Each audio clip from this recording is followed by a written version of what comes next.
संभल में भगवान कल्कि का अवतार होने वाला है। संभल में वो कौन सी जगह पर जहाँ पर भगवान कल्कि जन्म लेंगे, इसके पौराणिक और ऐतिहासिक प्रमाण क्या है।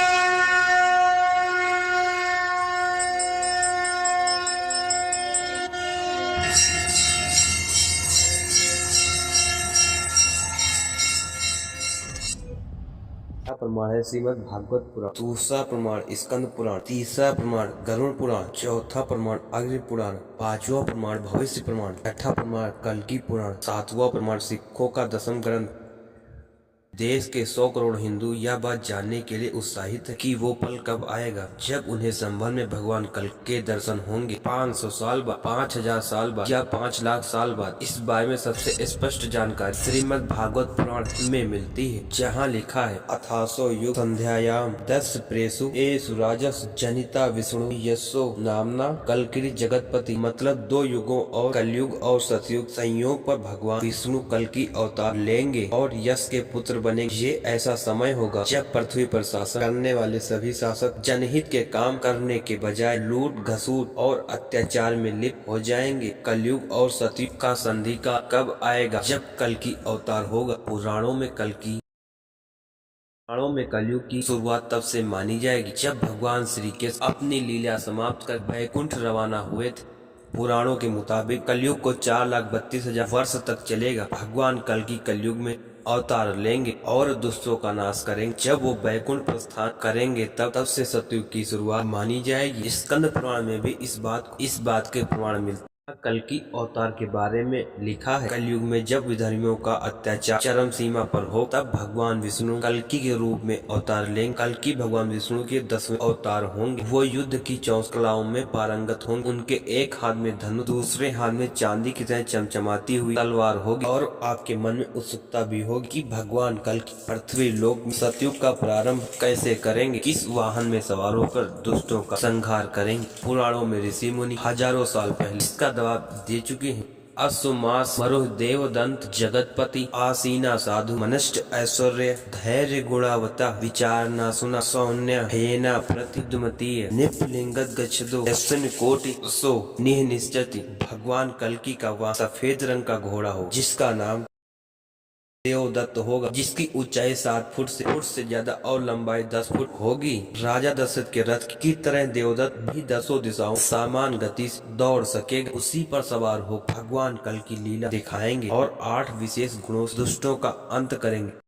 अब सनातनी यह जानने के लिए लालायित होंगे कि भगवान कल्कि ये विशेष शक्तियाँ कैसे मिलेंगी। स्कंद पुराण के मुताबिक भगवान कल्कि शिव साधना करेंगे। उनकी साधना से भोलेनाथ प्रसन्न होकर उन्हें सफेद रंग का घोड़ा देवदत्त भेंट करेंगे। उन्हें एक शक्तिशाली तलवार भेंट करेंगे जिसमें रत्न जुड़े होंगे। भगवान कल्कि शिव जी एक तोता भी भेंट करेंगे जिसका नाम सुख होगा। ये तोता देवी गुणों में निपुण होगा और अतीत वर्तमान भविष्य के बारे सारी जानकारी समय समय पर भगवान कल्कि को देगा। भगवान कल्कि जब धरती पर आएंगे तब देवी देवता संत और धर्मात्मा राजा प्रसन्न होकर उन्हें कवच और अन्य शक्तियां उपहार में देंगे। पुराणों में लिखा है कि भगवान कल्कि संभल में बाल स्वरूप का अवतार ले और उन्हें शस्त्र और शास्त्र की शिक्षा यहीं दी जाएगी जैसे भगवान राम को दी गई थी। स्कंद पुराण के मुताबिक भगवान कल्कि के गुरु परशुराम होंगे। उनके पुरोहित महर्षि याज्ञवल्क्य होंगे। संभल में अवतार लेने की भगवान कल्कि दुष्टों का कैसे संहार करेंगे इसका वर्णन भी भविष्य पुराण में है। इसके मुताबिक भगवान कल्कि जब देवदत्त घोड़े सवार होकर देवलोक से आएंगे तो शंखनाद करेंगे। उसी शंख ध्वनि से असीम ऊर्जा प्रभावित होगी जिससे विधर्मियों और दुष्टों का नाश हो जाएगा। वह अपने घोड़े से सभी जगह पर भ्रमण करेंगे। वह धर्म और सजगता का ढोंग करने वाले विधर्मियों को तुरंत पहचान ले और उनका नाश करते हुए आगे बढ़ते जाएंगे। भगवान कल्कि सभी दैवी गुणों से संपन्न होंगे। जब भगवान कल्कि लीला का पहला चरण खत्म होगा कैसा बदलाव लोगों में देखने को मिलेगा इसका भी वर्णन श्रीमद् भागवत पुराण में 12वें अध्याय में किया गया है।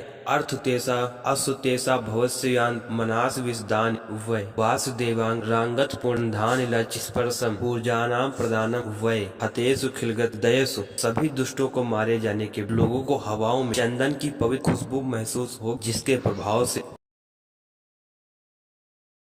रूप से शुद्ध हो जाएंगे, उनमें त्याग और तप की भावना जागृत होगी। दोस्तों, अब ऐसा क्यों कहा जा रहा है कि युगांतकारी परिवर्तन के सृजन करता भगवान जहाँ जन्म लेंगे वह यूपी का संबल ही होगा। पुराणों में लिखा है कि जिस नगर में भगवान कल की अवतार लेंगे वहाँ 68 तीर्थ, 19 कूप, 36 पुर और 52 सराय, ये जगह यूपी के संभल में बिल्कुल मिलती जुलती। प्रत्यक्षम किम प्रमाण 1037 पुराने संभल के नक्शे को देखिए, इसमें 68 तीर्थ और 19 कूप स्पष्ट वर्णन है। यहाँ अर्घ कुंड यानी कि सूर्य के उत्तर में भगवान कल्कि का अवतार हो। यह जगह प्राचीन हरि मंदिर है। इसके चारों तरफ जो 68 तीर्थ और 19 कूप है वो 2-2 कोस की दूरी पर हैं। 14 दिसंबर से पुराने तीर्थ और कूपों की खुदाई शुरू हुई। एएसआई के सर्वे और प्रशासन की खुदाई अब तक महामृत्युंजय कूप, प्राचीन केसर कूप, चतुर्मुख प्रमुख कूप, अमृत कूप, ऋषिकेश कूप, अभी तक आप पुराणों के आधार भगवान कल्कि के अवतार से जुड़े प्रमाण देखे हैं और आप ऐतिहासिक प्रमाण भी देखिए। ये नक्शा शक संवाद 987 सन का है। इसके बीचों बीच हरि मंदिर बना हुआ है। इसका परकोटा बिल्कुल वैसा ही है जैसा संभल की जामा मस्जिद का है। इसी नक्शे में संभल के 68 तीर्थ और 19 कूप लिस्ट भी दी गई है। अब तक की खुदाई में जो खंडित तीर्थ और कूप मिले हैं वो बिल्कुल इस नक्शे में दी गई लिस्ट से मिलते जुलते हैं। और अब सवाल यह उठता है जैसे भगवान राम का जन्म राजा दशरथ के यहाँ हुआ था वैसे भगवान कल किसके घर होगा। इसके प्रमाण श्रीमद् भागवत पुराण 12वें स्कंद में मिलते हैं। बलग्राम मुखस् ब्राह्मणस्य महात्मना भवने विष्णु यशस्य कल्किहा आदुर्भवस्य यति, मतलब यानी कि संभल गांव में विष्णु यश नाम के एक तपस्वी ब्राह्मण होंगे जो अपने धर्म कर्म बहुत कीर्ति और मान अर्जित करेंगे। उनका हृदय बड़ा उदार होगा और उन्हीं के घर कल्कि भगवान अवतार लेंगे। पुराणों में है। इसका उल्लेख ऋषि मुनियों ने किया है। इसका उल्लेख बहुत वरिष्ठ तपोनिष्ठ संतों ने किया है। संभल, ये संभल वो संभल है जहाँ भगवान श्री हरि विष्णु का 10वां अंतिम अवतार श्री कल्कि नारायण के रूप में अवतार लेगा। इसका उल्लेख स्कंद पुराण में है, भविष्य पुराण में है, श्री कल्कि पुराण में है और श्रीमद् भागवत में है। श्रीमद् भागवत का एक बहुत ही प्रसिद्ध विख्यात श्लोक है कि यदा चंद्रस्य सूर्यस्य तथा तस्य बृहस्पति समेशन्ति एक राशो तदा भवति तत्कृतं संभल ग्राम मुखस्य ब्राह्मणस्य महात्मना भवने विष्णु यशस्य कल्कि प्रादुर्भविष्यति। यानी कि संभल नामक ग्राम, संभल ग्राम मुखस्य ब्राह्मणस्य महात्मना भवने विष्णु यशस्य कल्कि प्रादुर्भविष्यति। विष्णु यश नाम के ब्राह्मण के यहाँ, ये भी मेंशन है। ये जो मैं बोल रहा हूँ ये मैं नहीं बोल रहा हूँ, ये श्रीमद् भागवत बोल रही है। विष्णु यश नाम के ब्राह्मण के यहाँ संभल ग्राम मुखस्य, ये संभल का जो नाम है ये मेंशन है उसमें। और कूपों के अलावा स्कंद पुराण में एक और प्रमाण उस जगह के बारे में है जहां भगवान कल अवतार होना है। वो नगर गंगा नदी और राम गंगा नदी के बीच बसा होगा। गंगा उस छोर के दक्षिण दिशा में बहती होगी। ये जगह यूपी के संग बिल्कुल मेल खाती, क्योंकि राजस्थान और उड़ीसा जो संभल है वहाँ ये दोनों नदियाँ नहीं बहती हैं। और आपकी उत्सुकता भी होगी वह तारीख कौन सी हो जब भगवान कल की अवतार लेंगे। उन अलौकिक क्षणों का स्पर्श भी श्रीमद् भागवत में महापुराण के 12वें अध्याय है। जब गुरु सूर्य और चंद्रमा एक साथ पुष्य नक्षत्र में प्रवेश करेंगे तब भगवान कल्कि का अवतार होगा। यह संयोग सावन महीने शुक्ल पंचमी को बनेगा, मतलब भगवान कल सावन की शुक्ल पंचमी पुष्य नक्षत्र को उस दिन अवतार ले। जब गुरु सूर्य और चंद्रमा एक साथ प्रवेश करेंगे कल की अवतार भगवान विष्णु का 10वां अवतार होगा। उससे पहले उनके 9 अवतार मत्स्य, कूर्म, वराह, नरसिंह, वामन, परशुराम, राम, कृष्ण और बुद्ध के रूप में हो चुके हैं। जानकारों के मुताबिक संभल कल की अवतार से पहले जमकर उथल पुथल होगी, उसकी पहचान बदल जाए, नाम भी बदल जाएगा। जिस जगह भगवान कल्कि का अवतार होगा उस संभल को पहचानेंगे कैसे? तो उसमें कहा गया है कि जिस संभल में भगवान कल्कि आएंगे उस संभल को सतयुग में सत्यव्रत नाम से जाना जाएगा।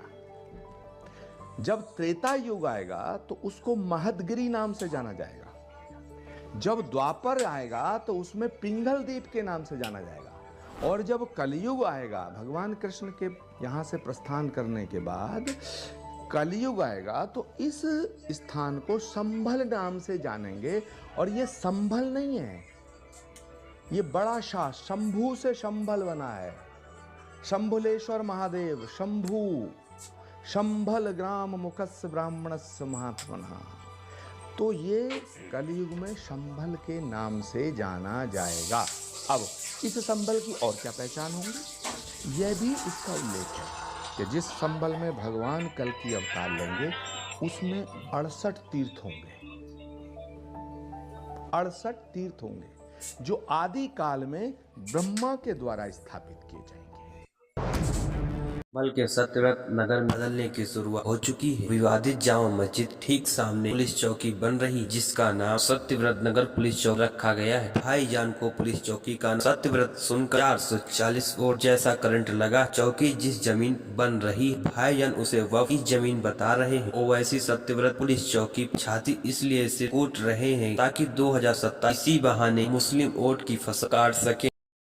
मगर ये कौन सी संभल की पुलिस है जो आसारे कदीमा के प्रोटेक्टेड मस्जिद के 100 मीटर नहीं बल्कि उसके 5 फीट के फासले पर आउटपोस्ट बना रहे हैं।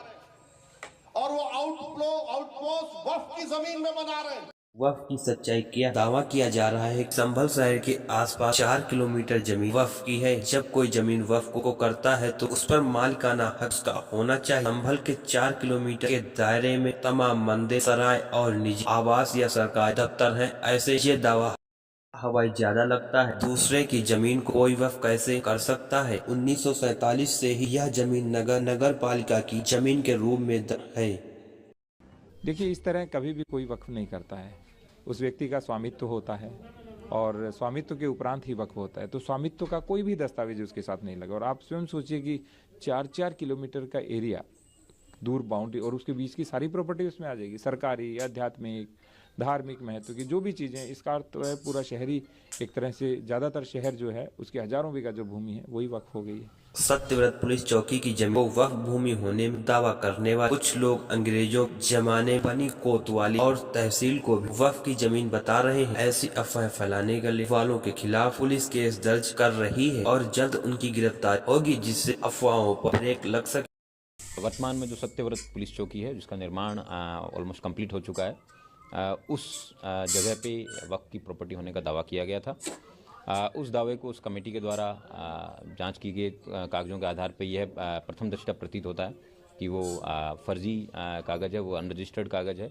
यह भी स्पष्ट करना अनिवार्य है कि वहाँ पे किसी प्रकार कोई वक्त की लैंड नहीं है चुका है। तो दोस्तों, आज का यह वीडियो आप लोगों को कैसा लगा नीचे कमेंट सेक्शन में जरूर बताइए। अगर आप लोगों को यह वीडियो थोड़ा सा भी पसंद आया हो तो वीडियो को लाइक करके चैनल को सब्सक्राइब अवश्य करिएगा। मिलते हैं आपसे किसी अगली वीडियो में अगले टॉपिक के साथ। तक के लिए जय हिंद, जय भारत, वंदे मातरम, जय श्री कृष्ण।